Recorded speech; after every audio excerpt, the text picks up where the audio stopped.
बिस्मिल्लाहिर्रहमानिर्रहीम। जनाबे वाला अज मैं अपने प्यारे मुसलमान भाइयों सामने और अपनी इस्लामी भैन धियां बेटियां सामने हुमैरा असगर के हवाले दे नाल एक दो बात गुजारिश करना चाहना वा, तवज्जो फरमायो। पहली बात यह वे कि एड़ियां लड़कियां ड्रामे च काम करदियां ने या फिल्मां च काम करदियां ने। अगर कोई मौलवी आलमे दीन या कोई आम आदमी आम शरीफ आदमी कोई मना करे इन्हों कि बेटा बगैरती बेहयाई कमीनगी फहाशी उरियानी ये जिस्म नूं नंगा करके दिखाना ये ना करया करो। ते एड़ियां लड़कियां ने ड्रामियां वाली फिल्मां वालियां उन्होंने तंजिया वेंदियां ने, उन्होंने नफरत की निगाह नाल वेंदियां ने, फिर तंजिया जुमले कसदियां ने, जाओ जाके अपने घर बवो, जाओ अपना दीन अपने घर लै जाओ, जाओ जाके दीन मसीती लोगों को सिखाओ, तुहाडा इत्थे काम की है। और खुद 5-6 कैमरे वाले अगे 4-5 पिछे जनाब उन्होंने एक एक अदा की एक एक बोटी की फोटो खिंचदियां ने और खुद भी जनाब अदावां करदियां ने, एक्शन मारदियां ने ताकि साडी फोटो खिंची जा रही है, फलां जगह की फोटो खिंची जाए। यानी कि 20 योनी सैकड़ों अदावां करके ते अपनी फोटो खिंचादियां ने, नीम बरहना जिस्म करके अल्लाह माफ फरमाए बगैर दी बेहयाई दियां हद्दां पार कर जांदियां ने।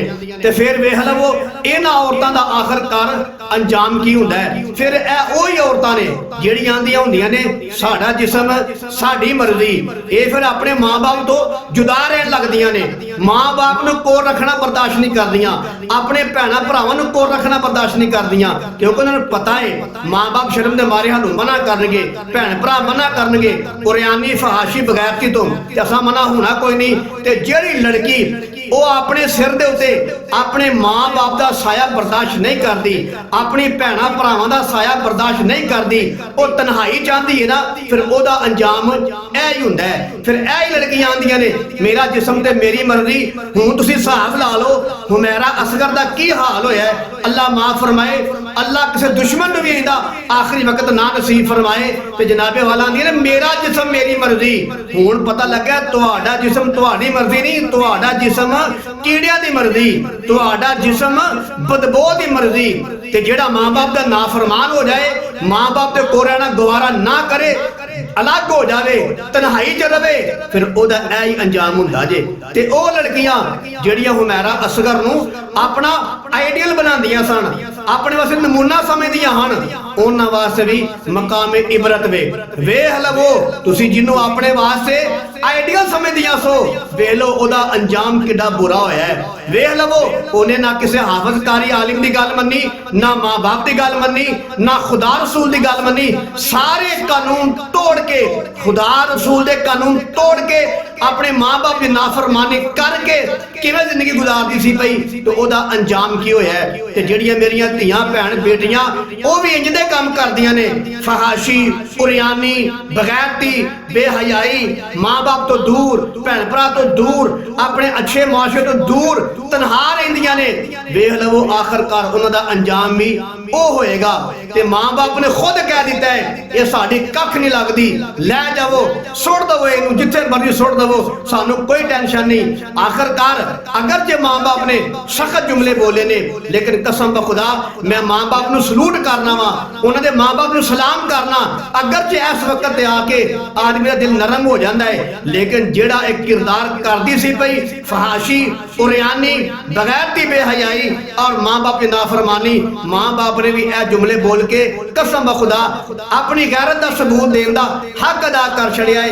ये माँ बाप ने चंगा आख्या है कि साडा दा कोई ताल्लुक नहीं। ते जेड़ियां लड़कियां दे पिछे लग के अपना जिस्म नंगा करदियां ने, इनू समझदे ने कि पता नहीं किड्डी अच्छी जिंदगी गुजरन रही है, किड्डी यानी कि खुशकिस्मत है उन्हां बच्चियां वास्ते, उन्हां इस्लामी भैणां वास्ते इहदी जिंदगी एक इबरत दा निशान बन गई है। ते मैं आखिर ते कहना चाहना वा मेरी इस्लामी भैणों बेटियों, आखिरकार वेख लवो जेड़ा बंदा ना खुदा दी मनदा है, ना रसूल दी मनदा है, ना दीन ते चलदा है, ना माँ बाप दे हुक्म नूं मनदा है, ना माँ बाप दे साए थले रहिंदा है, बल्कि लोकां दे साए थले टुर जांदा ना, फिर ओदी जिंदगी दा बेड़ा गर्क इंज ही हुंदा जे। ते हजे भी वक्त है वे मुसलमान इस्लामी भैणों बेटियों, हजे वक्त भी है वे बगैरती बेहयाई कमीनगी फहाशी उरियानी इस तो बच जाओ। वरना याद रखो मरण तो बाद नहीं दुनिया दे उत्ते रब वहा देगा कि ऐंदे जिस्म नूं फिर कीड़े ही खाणगे। शादी भी ना करना, हमेशा जवान रवांगे। हमेशा जवान रहने वास्ते दुनिया ते रब ने किसी नूं घल्लिया ही नहीं। ते वेख लो एडे सोहने सोहने जिस्म, एडे प्यारे प्यारे जिस्म नूं कौन खा गया? तुहाडे सामने कीड़े खा गए ने, बदबू खा गई है, कोई करीब होना गवारा नहीं करता पिया। माँ बाप इहदा जिस्म घर खड़ना गवारा नहीं करते पे। ते मेरे अजीज भाइयों, इस्लामी भैनों, अल्लाह के हुक्मां दे ताबे हो जावो, नबी दे तरीके दे मुताबिक जिंदगी गुजारो, अपने माँ बाप के साए थले रवो। कसम ब खुदा दुनिया ते भी इज्जत होएगी। जनाजा लोकी लैके जाते ने, अगे कली मैयत हुंदी है, पिछे 500-600 बंदा हुंदा है, वो जाके सपोर्ट करदा है, अल्लाह सामने दुआवां करदा है, दरखास्तां करदा है, गुजारिशां करदा है, रो रो के दुआवां करदा है, या अल्लाह ऐ साडा एक जी आया, घर दा फर्द आ रहा है, या अल्लाह माफ फरमा। सारे दुआवां करदे ने, दुश्मन भी दुआवां करदे ने। ते वेख लवो एडी भैड़ी मौत, एडी इबरत दी मौत कि दुश्मन की जिहड़े अपने ने वो भी जनाब घर लियाउण नूं गवारा नहीं करदे पे, वो भी उहनूं अपना कहना गवारा नहीं करदे पे। ते जिहड़ियां कुड़ियां इंज दे काम करदियां ने, उन्हां सामने मेरी गुजारिश है कि तुसीं अपना आप संभाल लो।